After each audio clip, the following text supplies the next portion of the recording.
Irmãos queridos, é um privilégio poder partilhar com vocês a palavra de Deus esta noite. Eu convido você para abrir sua Bíblia comigo no Evangelho de Cristo, conforme o relato de João, capítulo 21. João, capítulo 21.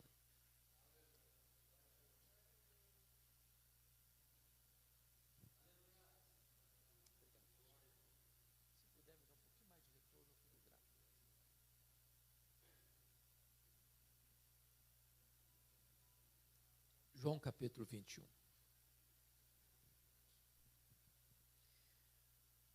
Esse texto é o registro da restauração do apóstolo Pedro.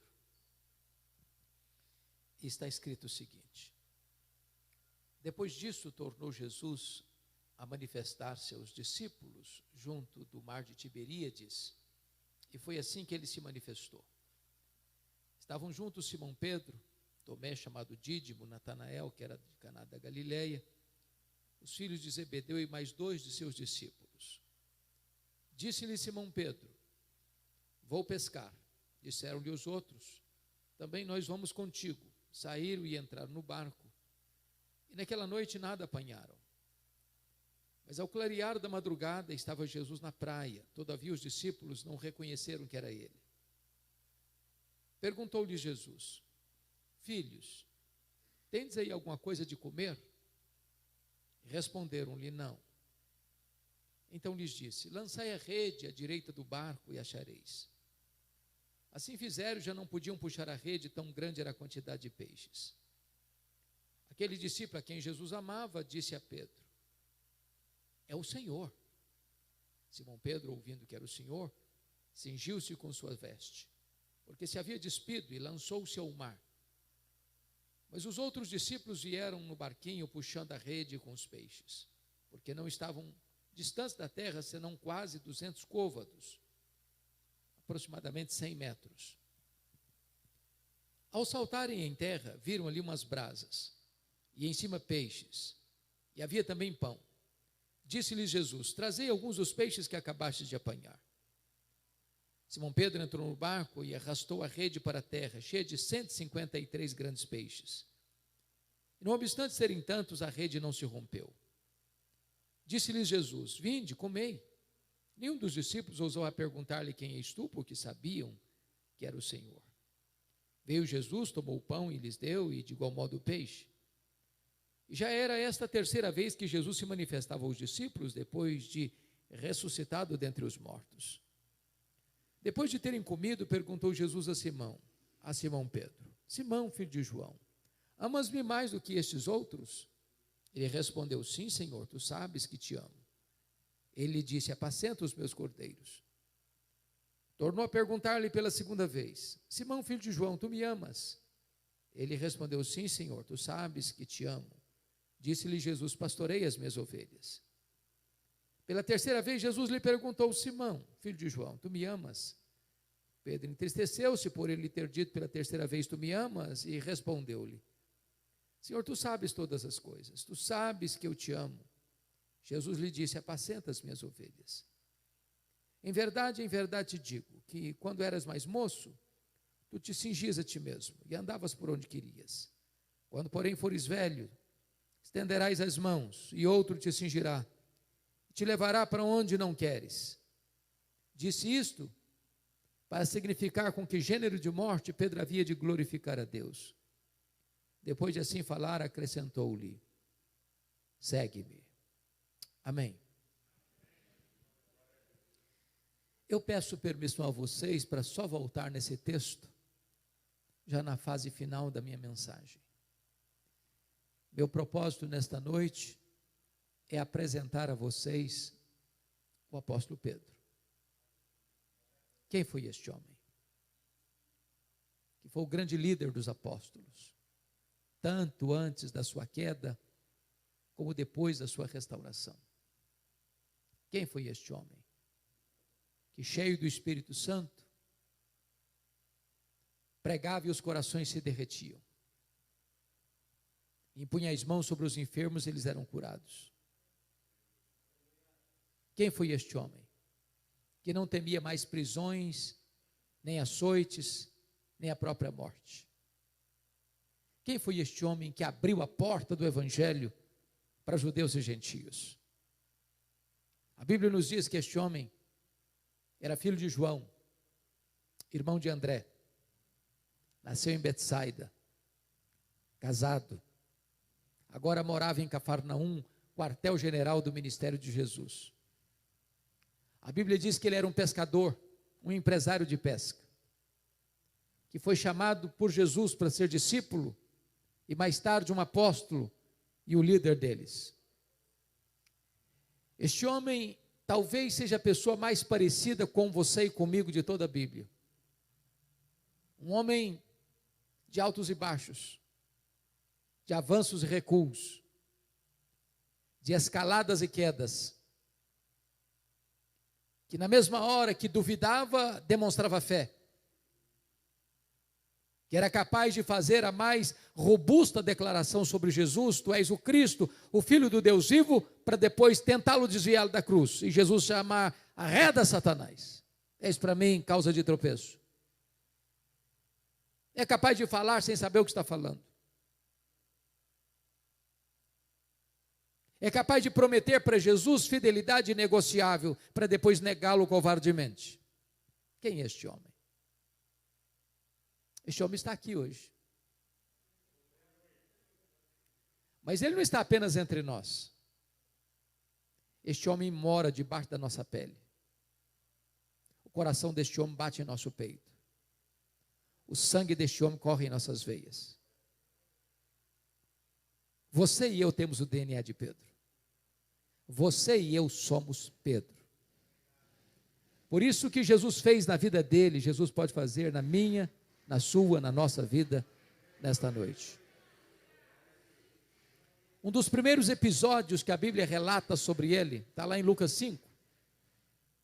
Diz a Bíblia que Jesus ensinava a multidão à beira do mar da Galileia, que é um lago de águas doces, de 21 quilômetros de comprimento por 14 de largura. Enquanto eles, os pescadores, retornaram das suas lidas, infrutíferas naquela noite, nada pegaram, lavavam suas redes. E Jesus viu 2 barcos ancorados e propositadamente entrou no barco de Pedro, disse: afasta o barco, Pedro, da praia. E Jesus transforma aquele barco num púlpito, dá água o veículo da sua voz, e dali ele ministra a grande multidão. Depois Jesus se dirige especificamente a Pedro e diz: faze-te ao largo, vá para o fundo e lançai as vossas redes para pescar. E Pedro, prático, lógico, racional, disse: Senhor, desse negócio aqui entendemos nós. Nós somos pescadores profissionais. O senhor sabe que é de noite que se pesca. Nós já trabalhamos a noite inteira, não pegamos nada, o mar não está para peixe hoje. Mas de repente acende-lhe na alma um lampejo de fé, e ele diz: mas sob a tua palavra eu lançaria as redes. E quando ele lança as redes, um cardume começa a saltar nas redes, as redes começam a se romper, aquele barco não consegue reter todo o produto da pescaria, o outro barco precisa vir. Quando Pedro percebe que não está apenas diante de uma pescaria extraordinária, mas de um milagre insólito, ele larga para lá os peixes, ele larga para lá as redes, ele nada na direção de Jesus, prostra-se aos pés de Jesus e diz: Senhor, afasta-te de mim, eu sou um pecador, vai embora da minha presença, eu não sou digno de estar na tua presença, eu sou um pecador. E Jesus olha para ele e diz: não temas, porque a partir de hoje eu farei de ti um pescador de homens. E Pedro abandona as redes, e Pedro abandona a pesca, e Pedro abandona a sua empresa, e Pedro começa a seguir a Jesus. Pedro escuta os ensinos de Jesus, Pedro vê os milagres de Jesus, Pedro se transforma num discípulo de Jesus, Pedro é chamado para ser um apóstolo de Jesus, Pedro caminha com Jesus. Agora Mateus 16 diz que eles estão lá no extremo norte de Israel, lá na divisa com o Líbano, lá nas fraldas do Monte Hermon, lá na região de Bânias, onde nasce o Rio Jordão, lá em Cesareia de Filipe, quando Jesus faz uma enquete entre os seus discípulos perguntando: quem dizem os homens ser o Filho do Homem? Em outras palavras, o que o povo comenta a meu respeito? E eles disseram: Senhor, uns dizem que tu és João Batista, outros dizem que tu és Elias, Outros dizem que tu és Jeremias. Outros dizem que tu és alguns dos profetas. Em outras palavras, Senhor, o povo não sabe nada a teu respeito. Todo mundo confuso. Talvez hoje ainda é assim. Mas Jesus pergunta: e vós, quem dizeis que eu sou? E Pedro, que era líder, e Pedro, que era falante, e Pedro, que não suportava que ninguém falasse na frente dele, responde pelo grupo: tu és o Cristo, o Filho do Deus vivo. Talvez até aguardando um elogio de Jesus, por uma definição teológica tão precisa, por um rigor bíblico tão claro e lúcido. Mas não foi o que Jesus disse para ele. Jesus disse assim: bem-aventurado és, Simão Barjonas, porque não foram carne e sangue quem tu revelaram, mas o meu Pai que está nos céus. Sabe o que Jesus está dizendo para Pedro? Não pense você, Pedro, que você sabe quem eu sou, porque você é mais inteligente que os outros. Você só sabe quem eu sou, Pedro, porque o Pai me revelou para você. Que se o Pai não me tivesse revelado para você, como povo, você também não saberia quem eu sou. Mas eu também te digo que tu és Pedro, e sobre esta pedra eu edificarei a minha igreja, e as portas do inferno não prevalecerão contra ela. Está aqui, meus irmãos, em Mateus 16, 18, um dos textos mais importantes da Bíblia, de cuja correta interpretação depende o futuro do cristianismo. Quem é essa pedra? Sobre a qual a igreja está edificada. Ao longo destes 20 séculos de cristianismo, 3 ideias se formaram para interpretar quem é essa pedra. Uma delas é de que o próprio Pedro é a pedra. Mais de 800 milhões de pessoas no mundo acreditam nisso. Há uma frase, inclusive, em latim, muito conhecida: ubi Petros, ibi ecclesia. Onde está Pedro? Aí está a igreja. A outra, segunda corrente, entende que a pedra é a declaração de fé da igreja. Tu és o Cristo, o Filho do Deus vivo. Que a igreja é edificada sobre esta declaração. Mas talvez, se não todos nós, a maioria de nós aqui hoje, subscreve a terceira linha de pensamento. É que a pedra sobre a qual a igreja está edificada é o próprio Cristo. E o texto nos leva a essa conclusão, se não vejamos. No grego, a palavra Pedro e a palavra pedra são palavras muito próximas. A palavra Pedro é Petros, a palavra pedra é Petra. Petros é fragmento de pedra. É um pedaço de pedra arrancado de um maciço rochoso. Petra é uma rocha inamovível, inabalável. Não é Petra que procede de Petros, é Petros que procede de Petra. Então o que Jesus está dizendo é o seguinte: eu também te digo que tu és Petros, fragmento de pedra, mas sobre esta pedra, sobre esta rocha que sou eu edificarei a minha igreja. Mas o pronome demonstrativo também nos ajuda a entender. Tanto no português, quanto no grego, quanto no inglês, há uma diferença entre esta e essa, não é verdade? Por exemplo, eu digo esta Bíblia, ela está comigo. Se eu coloco-a no púlpito e me afasto um pouco, eu digo essa Bíblia. Se Jesus tivesse a intenção de dizer que Pedro era pedra, ele teria dito: eu também te digo que tu és Petros, e sobre essa pedra, sobre essa pedra, eu edificarei minha igreja. Mas ele não disse isso. Eu também te digo que tu és Petros, e sobre esta pedra eu edificarei a minha igreja. De tal maneira que Jesus está fazendo 4 afirmações aqui. Primeiro, ele, Jesus, é o fundamento da igreja. Aliás, Pedro entendeu tanto isso, que no seu sermão em Jerusalém, ele diz que Jesus é a pedra e não ele. Quando ele escreveu a sua primeira carta, ele foi categórico em afirmar que a pedra que os construtores rejeitaram é Cristo, não ele. Segundo, Jesus é o dono da igreja. Ele diz, eu edificarei a minha igreja. A igreja não é sua, nem minha, nem nossa. A igreja tem dono. E o dono da igreja tem marcas nas suas mãos. Terceiro, a igreja, Jesus não é só o edificador, o fundamento da igreja e o dono da igreja, ele é também o edificador da igreja. Ele diz, eu edificarei a minha igreja. Quem edifica a igreja não é você, nem eu. Irmãos, nós poderíamos usar todos os nossos recursos de conhecimento, de talentos, de dons, de comunicação, e nós não produziríamos sequer um convertido.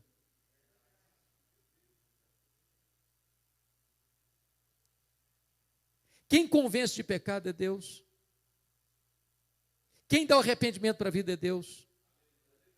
Quem regenera é Deus. Quem dá a fé salvadora é Deus. Quem justifica é Deus. Quem sela com o Espírito Santo é Deus. Quem batiza com o Espírito Santo do corpo de Cristo é Deus.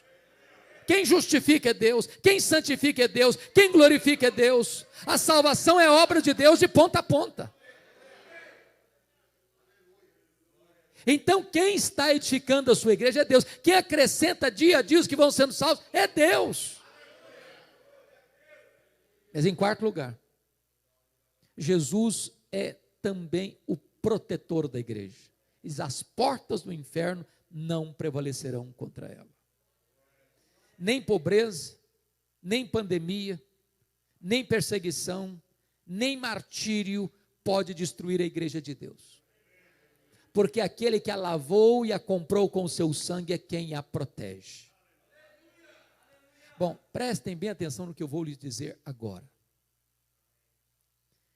Quando os discípulos, pela primeira vez que Jesus trata desta matéria, entendem quem ele é, ele então passa a uma nova fase do seu ensino a eles. E pela primeira vez, Jesus abre para eles a verdade de que ele deveria subir para Jerusalém, ser entregue nas mãos dos sacerdotes, sofrer muitas coisas, ser crucificado para ressuscitar o terceiro dia. A primeira vez que Jesus trata desse assunto com eles. E o Pedro, que acabara de fazer uma belíssima profissão de fé, tu és o Cristo, Filho do Deus vivo, chama Jesus à parte e passa a reprovar Jesus, dizendo-lhe, tem compaixão de ti, isso de modo algum pode te acontecer, larga a mão desses pensamentos soturnos, doentios, larga a mão desse pensamento de morte,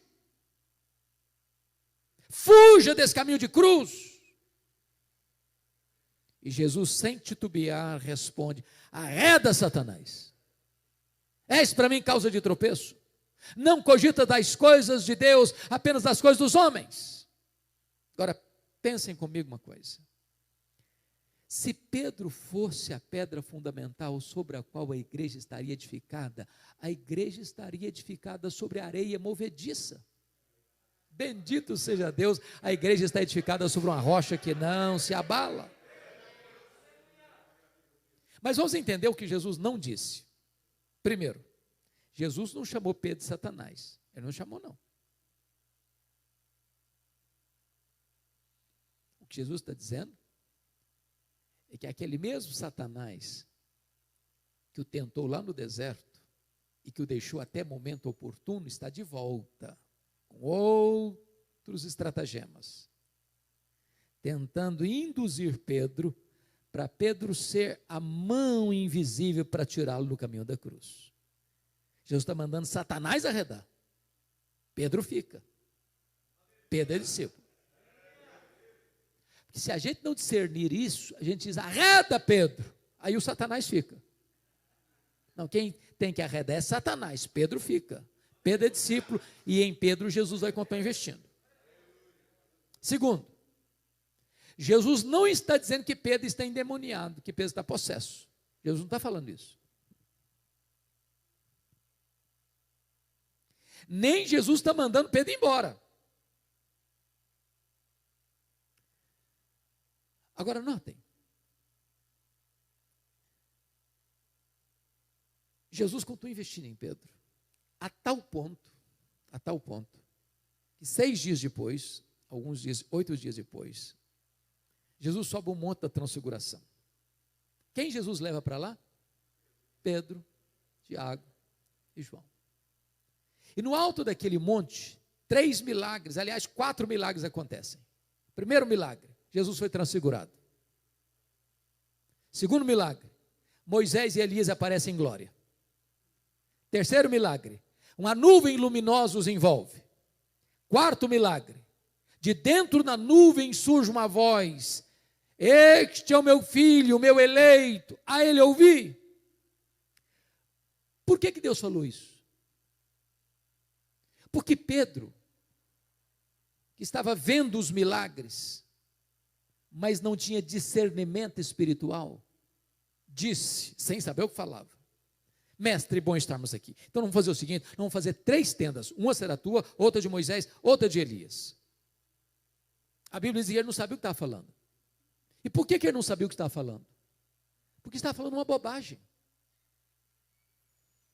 Naquele momento Pedro estava comparando e equiparando Jesus a Moisés e a Elias, ao representante da lei, ao representante dos profetas. Mas Jesus não é apenas um grande homem, Jesus é o próprio Deus, ou Filho de Deus entre os homens. Ele é único, ele é incomparável. Pedro está vendo milagres, mas não tem discernimento espiritual. Agora, vamos pensar para a igreja brasileira. Se você ouvir a maioria das mensagens, Brasil afora, na sua televisão, talvez no seu rádio, as pessoas estão na cata de milagres, correndo atrás de milagres, querendo ver milagres, com uma ideia: se eu ver mais milagres, eu vou crer mais. Isso não é verdade. A fé não vem pelo milagre, a fé vem pelo ouvir e ouvir a palavra de Deus. Pensem bem comigo que no topo desta montanha tem 3 gerações representadas: a geração de Moisés, a geração de Elias e a geração dos discípulos. Leia sua Bíblia e você verá que foram essas 3 gerações as gerações que mais viram milagres. E foram as 3 gerações mais incrédulas.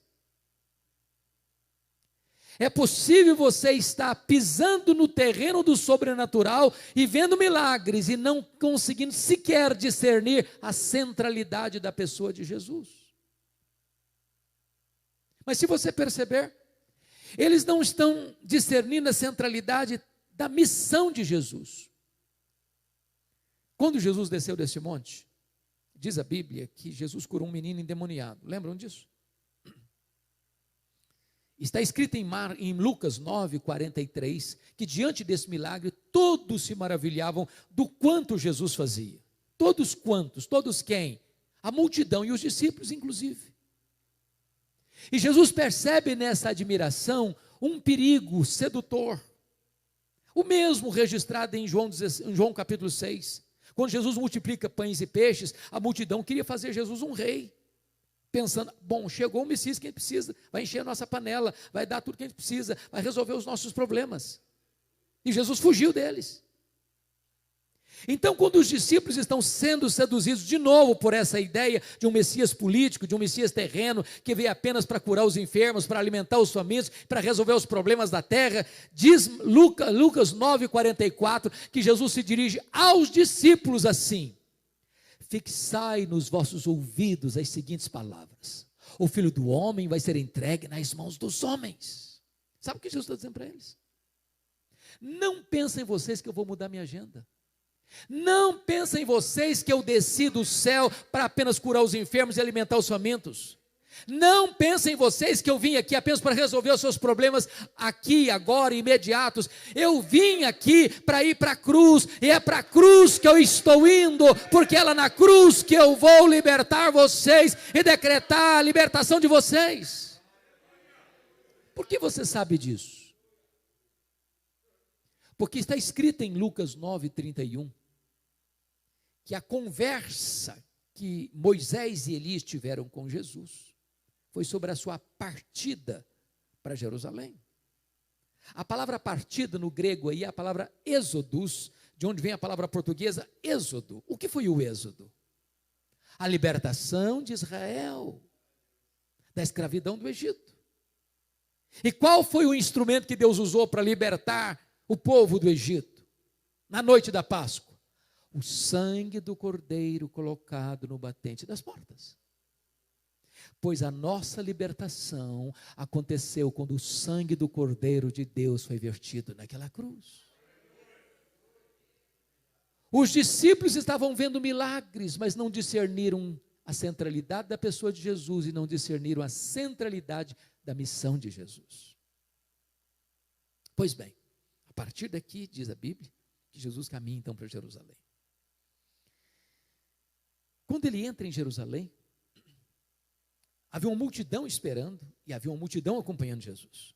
Era a Páscoa, a festa da Páscoa, a mais importante festa.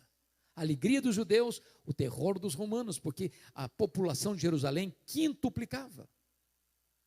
E quando Jesus está entrando, as multidões vão estendendo ramos e palmas e cantando Hosana, Hosana, bendito é o que vem em nome do Senhor. E Jesus vai descendo o Monte das Oliveiras, vai atravessando o Vale do Cedron, vai começando a subir a encosta do Monte Moriá. Lá está a entrada da cidade, lá está o templo de Jerusalém. E quando Jesus está entrando, diz Lucas, que o povo canta e Jesus chora.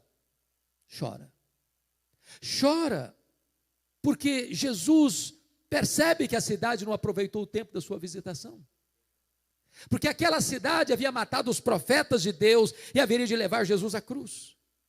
Chora porque Jesus vê profeticamente a cidade sendo arrasada pelos romanos e a cidade sendo destruída pelos romanos, o templo sendo queimado e destruído pelos romanos e o povo sendo disperso pelo mundo. Então diz a Bíblia que depois que Jesus entrou, ele disse a Pedro e a João assim: vocês dois vão preparar para mim um lugar para que eu possa comer a Páscoa com vocês. E aí prepararam o cenáculo, dentro de todas as orientações que Jesus deu. E agora era quinta-feira, era a grande noite, a mesa posta, o cordeiro assado, pães sem fermento, ervas amargas, o vinho, do lado, uma bacia com água e uma toalha. Não podia se assentar à mesa sem lavar os pés. Por que não? Porque você sabe que Jerusalém está dentro de um deserto. Naquela época os calçados não eram fechados como os nossos. Eram alpargatas de correia crua. E todo mundo ficava com o pé empoeirado. E as mesas não eram altas, para você esconder os pés debaixo da mesa, eram baixas, onde você escorava no cotovelo e o seu pé ficava bem no rosto do seu próximo. Mas lavar os pés era um papel de um escravo, e eles não tinham escravo entre eles, eram seus pares. Ninguém toma iniciativa. Assentam-se à mesa e começam a conversar à mesa. Quem de nós é o maior? Quem de nós é o mais importante? Quem de nós tem mais prestígio? E quando Jesus percebe que eles estão sintonizados no outro canal, enquanto Jesus está mergulhado na sombra da cruz, eles estão disputando prestígio, Jesus se levanta da mesa, choca-os, não com palavras, mas com atitudes, e começa a lavar os pés dos discípulos. Pensa comigo nessa cena. Jesus lavando os pés de Tomé, de Filipe, de Mateus, de Judas Iscariotes, até que Jesus chega diante de Pedro. Seu semblante está transtornado, envergonhado, completamente envergonhado. E ele que não consegue encarar nenhuma situação sem abrir a boca, pergunta: tu me lavarás os pés a mim? E Jesus diz: o que eu faço agora tu não entendes, entendê-lo-ás depois. Aí radicalizou: não, nunca me lavarás os pés, não, os meus pés o Senhor não vai lavar, não, eu não vou permitir que o Senhor te humilhe a esse ponto, não, os meus pés não vais lavar. Aí Jesus olhou para ele e disse: se eu não te lavar os pés, tu não tens parte comigo. Aí ele que era 880, diz: então faz o seguinte, o Senhor lava os pés, o Senhor lava as mãos, o Senhor lava a cabeça, o Senhor me dá um banho então. E Jesus: não, agora é você que não está entendendo, você que não está entendendo, Pedro. Vocês já estão todos limpos, exceto um, só precisa lavar os pés. O que Jesus quis dizer com isso? Todos vocês já passaram pelo lavar regenerador do Espírito Santo. Isso só acontece uma única vez na vida e nunca mais precisa se repetir. Mas aqueles que já foram regenerados precisam constantemente serem lavados pelo processo da santificação. Ali Jesus ensinou para eles sobre a casa do Pai, sobre o céu, sobre o derramamento do Espírito Santo, sobre a sua paz. Ali Jesus orou por eles. Ali Jesus faz a transição do judaísmo para o cristianismo, da Páscoa judaica para a ceia do Senhor. Depois Jesus cantou um hino e começaram a caminhar rumo ao Monte das Oliveiras. Quando Jesus está saindo com eles, diz a Bíblia que Jesus disse assim para os discípulos: nesta noite todos vós vos escandalizareis comigo, porque está escrito: ferirei o pastor e as ovelhas ficarão dispersas. Aí Jesus se aproxima bem do Pedro, olha bem nos olhos dele e disse: Pedro, Satanás vos requereu para peneirares como trigo, mas eu roguei por ti para que a tua fé não desfaleça. Quando te voltares para mim, Pedro, fortalece os teus irmãos. Pedro deu uma raspada na garganta, disse: Senhor, eu sei que a coisa está ficando difícil. Eu sei que há uma conspiração aí nos bastidores para prenderem o Senhor.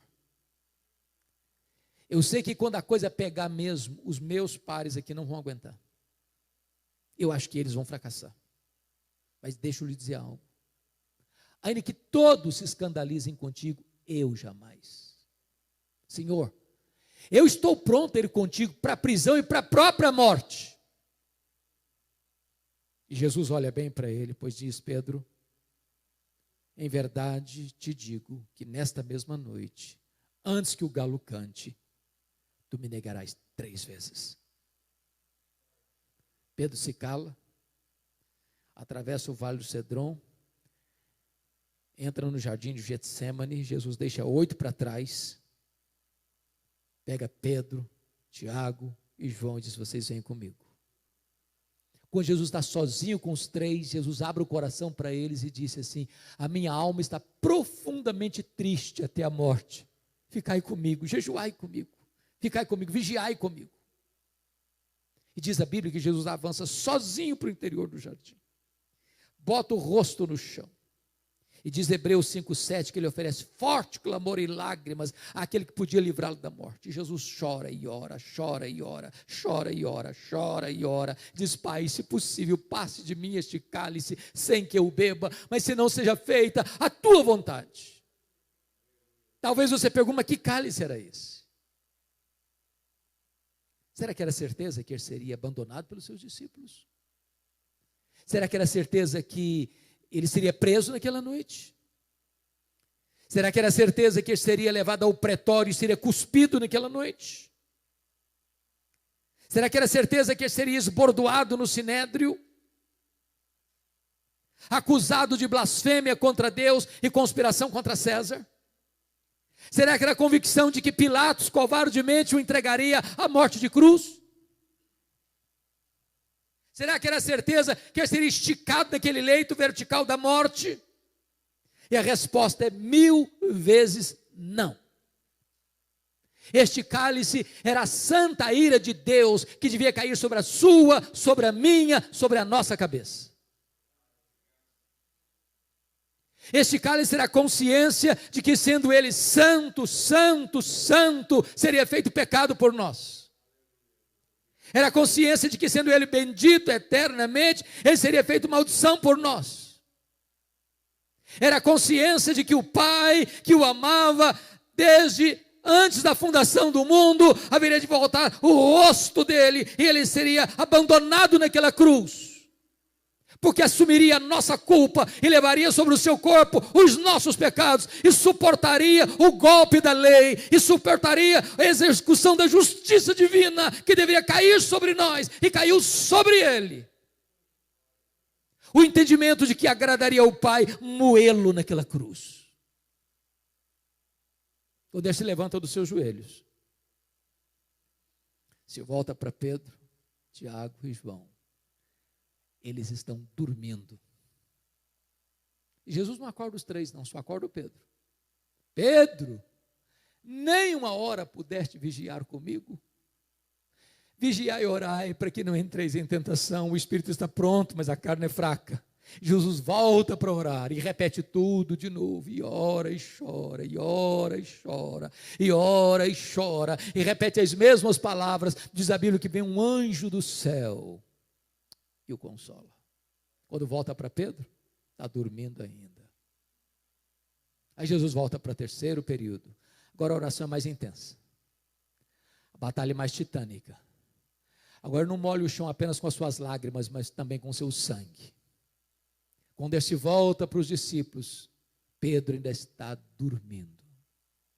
E Jesus dá uma balançada neles e diz ainda: dormis e repousais, acordai, vamos-nos, o inimigo se aproxima. Quando Pedro abre os olhos, a turba está chegando, armada até os dentes, ele saca da espada, decepa a orelha de Malco. Jesus: guarda essa espada, Pedro, se eu precisasse desse tipo de ajuda, eu rogaria ao Pai, e ele me mandaria mais de 12 legiões de anjos, mais de 72 mil anjos. Naquela noite Jesus foi preso, não porque fraquejou, não porque o poder de Roma o suplantasse. Diz Lucas que ele foi preso porque aquela era a hora das trevas, e para aquela hora ele havia vindo ao mundo. Os discípulos se dispersaram, inclusive Pedro, e diz a Bíblia que Pedro vai seguindo Jesus de longe, não quer compromisso, não tem coragem, se acovarda. Acompanhado de João, que era aparentado do sumo sacerdote, consegue entrar lá no pátio, onde os escarnecedores estão aquentando-se à beira de uma fogueira. E Pedro está lá, descumprindo a orientação do Salmo 1, versículo 1.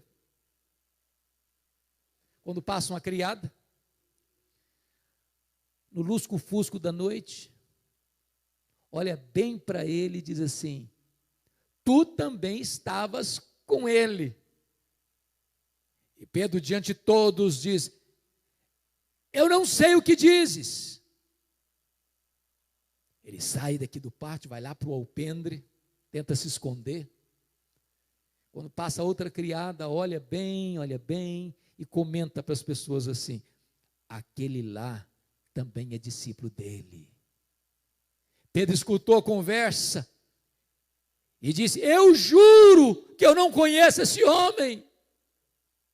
Eu juro que eu não sei quem é ele.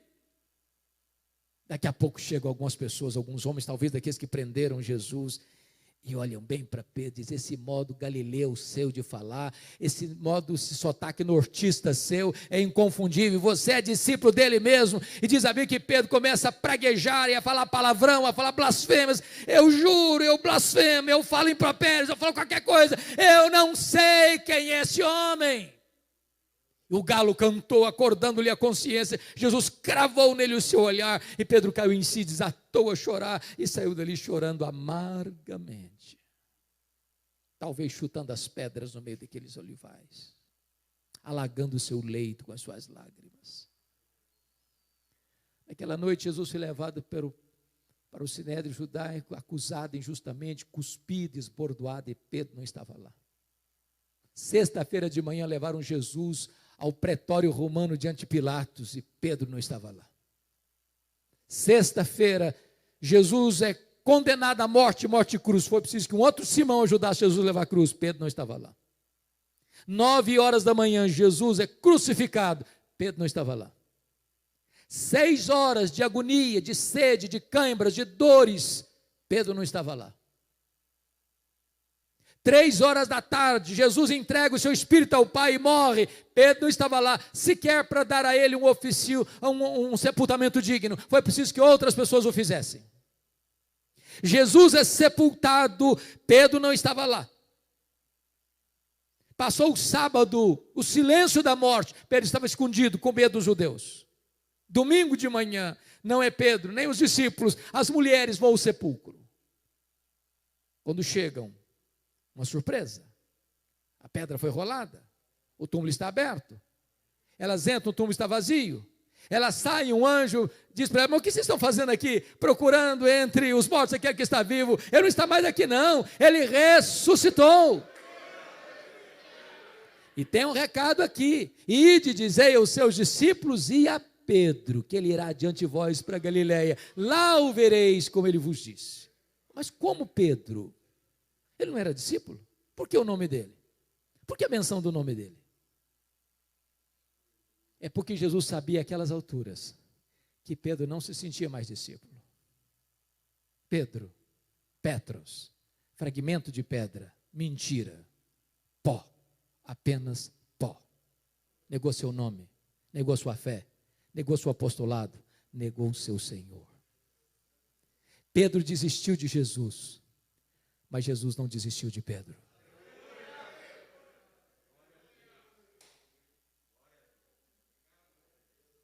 Agora pensem comigo, que Pedro agora vai fazer uma viagem de Jerusalém a Galiléia, mais de 100 quilômetros a pé. Eu imagino que cada passada, pastor, que dava era uma martelada na consciência, era uma fisgada na alma.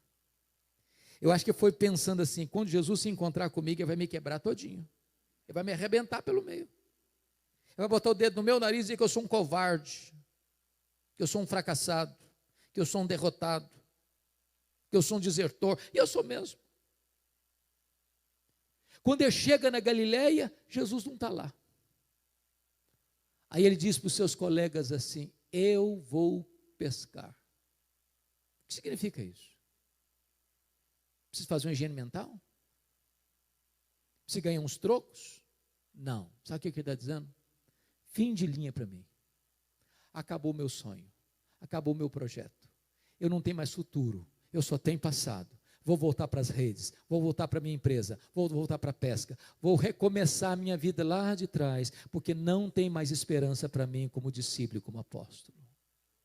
Porque ele era um líder, os outros disseram: pois nós vamos contigo. Você tem que orar mais pelos líderes, porque não tem líder neutro. O líder é uma bênção ou ele é uma maldição. Naquela noite eles não pegaram nenhuma piaba. Porque quando o camarada se afasta de Deus, nem pescar consegue mais. Estão voltando de madrugada, o dia está quase clareando, com as redes vazias, com a alma decepcionada. Estão a 100 metros da praia. E na medida que eles estão chegando, esse que caminha pela praia se dirige a eles lá no barco: covardes! Foi assim? Não, não foi. Filhos, para um bando de covardes.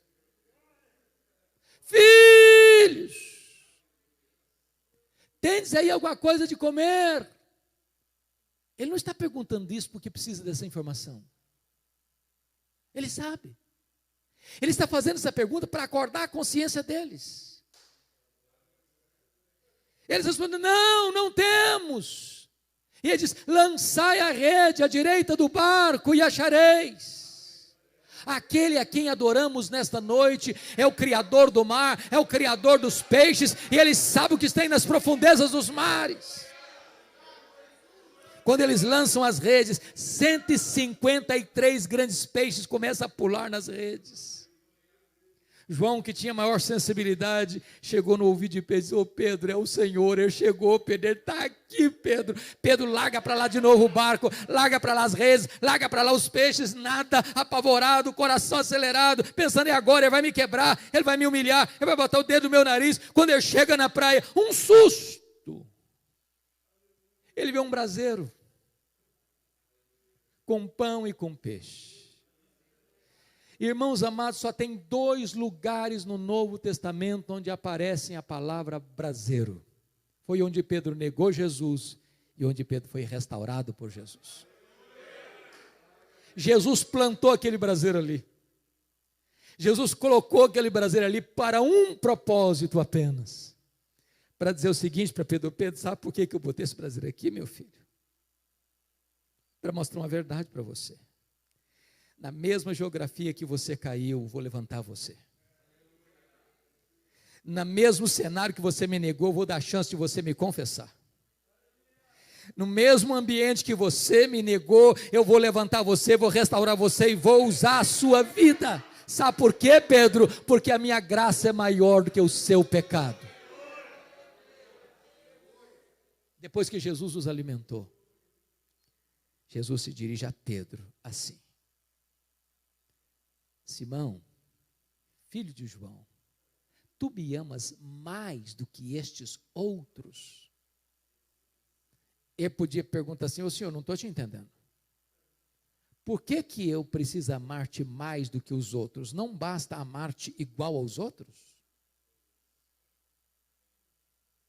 Mas por que Jesus perguntou isso? Porque lá atrás o Pedro havia dito assim: Senhor, ainda que todos te abandonem, eu jamais. Sabe o que Pedro havia dito? Senhor, eu sou melhor que eles, sou mais crente, sou mais fiel, sou mais corajoso. O que Jesus está perguntando para Pedro é o seguinte: ô Pedro, você ainda pensa a mesma coisa a seu respeito? Você ainda acha mesmo que você é melhor que os outros? Você ainda mesmo acha que você é mais leal do que os outros?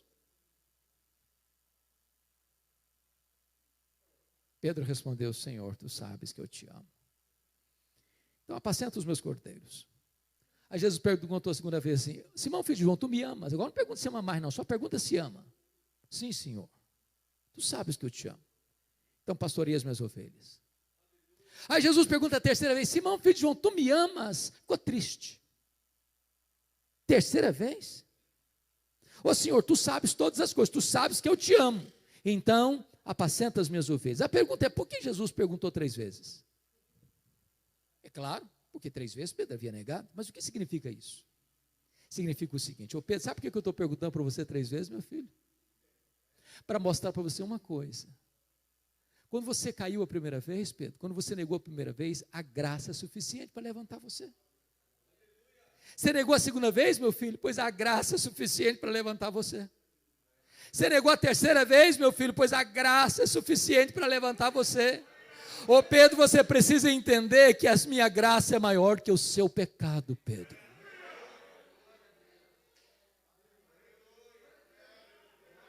Mas preste atenção, que na língua portuguesa não dá para entender toda a riqueza desse texto. Vocês sabem que no grego tem 4 palavras básicas para amor.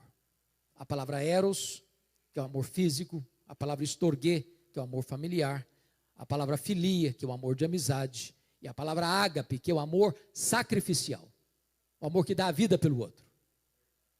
Quando Jesus perguntou a primeira vez para Pedro, Jesus perguntou assim: Petros, agapas-me? Tu me amas com amor ágape? Tu me amas a ponto de dar a tua vida por mim? Pedro não respondeu essa pergunta. A resposta de Pedro foi outra. Pedro respondeu com amor filia, que é amor de amizade. Sabe o que Pedro respondeu? Ô Senhor, amor ágape eu não tenho não. Eu não tenho coragem de falar que eu dou minha vida para o Senhor não. Eu não tenho coragem de morrer pelo Senhor não. Eu só gosto do Senhor. E respondeu assim: filosê, filosê. Aí Jesus pergunta a segunda vez do mesmo jeito: Petros, agapas-me? Tu me amas a ponto de dares tua vida por mim? Pedro respondeu do mesmo jeito a segunda vez: ah, Senhor, amor ágape eu não tenho, eu não estou pronto a morrer por ti não, eu só gosto de ti, filosê. Por que Pedro ficou triste a terceira vez? Porque Jesus mudou a pergunta. Jesus usou na terceira pergunta o mesmo verbo que Pedro estava usando nas 2 respostas anteriores. Então Jesus pergunta para ele: Petros, fileis-me? Pelo menos você gosta de mim, Pedro? Pedro ficou triste e respondeu do mesmo jeito: filose, eu só gosto do Senhor. Qual a lição que você aprende aqui? Quando Pedro, arrogantemente, confiando em si mesmo, disse que daria a vida para Jesus, ele negou Jesus. Mas quando Pedro humildemente reconheceu que ele não tinha forças nele mesmo para dar a vida por Jesus, aí Jesus o capacitou a dar a sua vida por ele.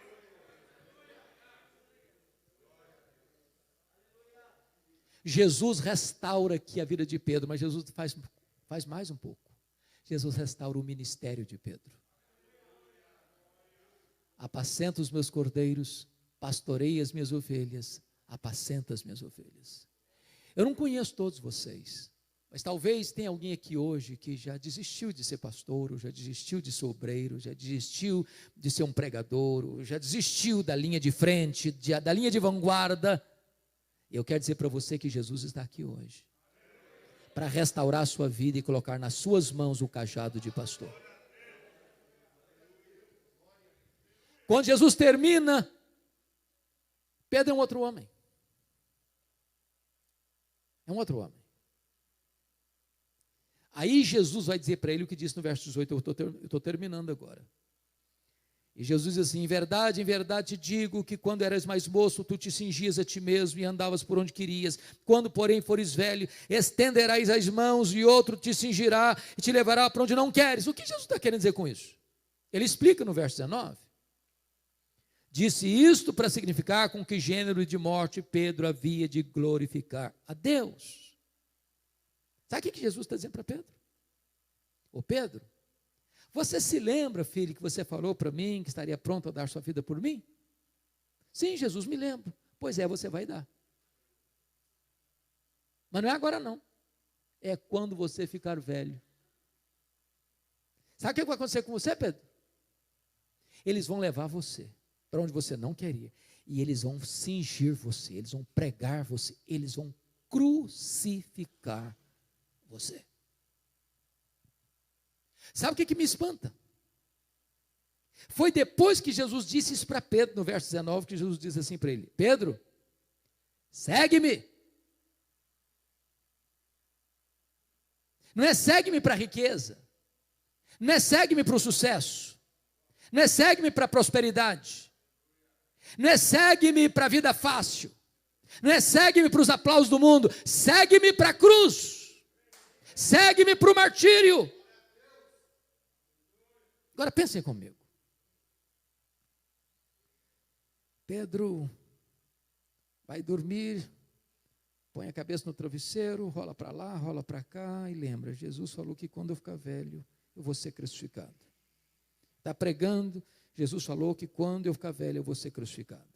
Está viajando, Jesus falou que quando eu ficar velho, eu vou ser crucificado. Porque quando você fica velho, qual que você pensa? Vou aposentar, vou pôr uma casinha de campo, vou dar uma parada, vou dar uma aliviada, vou ficar mais tranquilo, vou aliviar minha agenda, vou ter um tempo mais gostoso. E Pedro disse, olha, quando você ficar velho, filho, sabe o que vai acontecer com você? Você vai ser crucificado.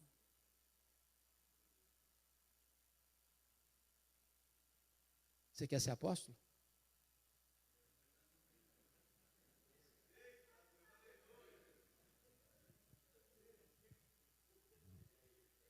A grande pergunta hoje é esta. A grande questão agora é essa. Como é que esse homem sentiu no corredor da morte? Ele ficou velho. Ficou velho. Vamos ver o que aconteceu? Ele vai contar isso para a gente. E aqui eu termino. Abra sua Bíblia em 2ª carta de Pedro, capítulo 1, versos 14 e 15. Preste bem atenção. Agora é testemunhal, agora é ele que está falando. Sobre ele mesmo, esse finalzinho da vida dele. Capítulo 1, verso 14 e 15. Ele diz assim no verso 14, 2 de Pedro 1,14. Certo de que estou prestes a deixar o meu tabernáculo. É a mesma palavra de Pedro lá, e já estou sendo de Paulo, já estou sendo oferecido por libação, e o tempo da minha partida é chegado. Certo de que estou prestes a deixar o meu tabernáculo, ou seja, estou prestes a morrer. Como efetivamente nosso Senhor Jesus me revelou. Em outras palavras, a pessoa que eu entendo no Novo Testamento, que Jesus profetizou sobre como ele morreria, foi Pedro. Não é a medicina que vai falar, não é a assistente social que vai dizer. Jesus profetizou, você vai morrer crucificado. Como é que reage a isso? Versículo 15. Mas de minha parte, estou pensando em dizer que eu sou inocente. Estou pensando em fazer uma campanha na igreja para reverter esse diagnóstico. Estou pensando em convocar uma vigília de oração para que esse negócio mude. Mas de minha parte, diz ele, esforçar-me-ei de que maneira? Diligentemente. Por fazer que a todo tempo, mesmo depois da minha partida, ou seja, mesmo depois da minha morte, conserveis lembrança de tudo. Sabe o que ele está dizendo, trocando em miúdos? Meus irmãos, estou velho. E a minha hora de partir é agora.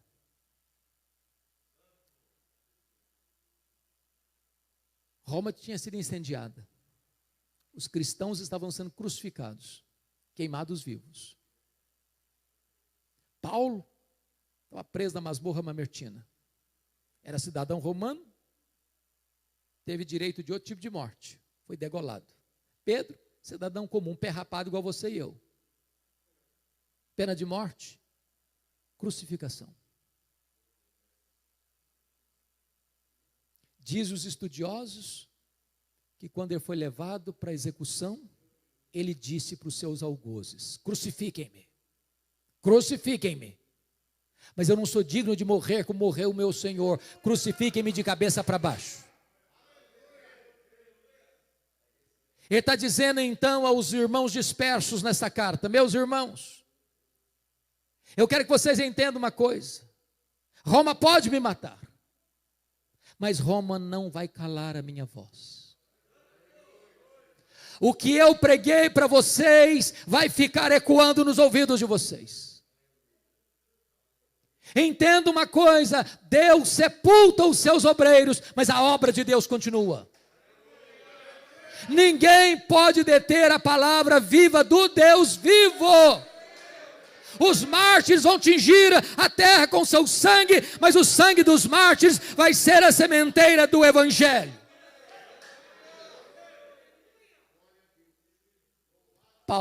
Pedro não está com medo de morrer, porque sabe que ao tombar, a sua voz continuará ecoando. E hoje, 19 de agosto de 2020, a voz do apóstolo Pedro ecoa neste santuário. Que Deus nos ajude, irmãos, num tempo em que o evangelho está sendo tão diluído, a abraçarmos um evangelho viril, o evangelho da cruz, estarmos prontos a viver e a morrer pelo nosso Senhor. A Ele toda a honra, toda a glória e todo o louvor.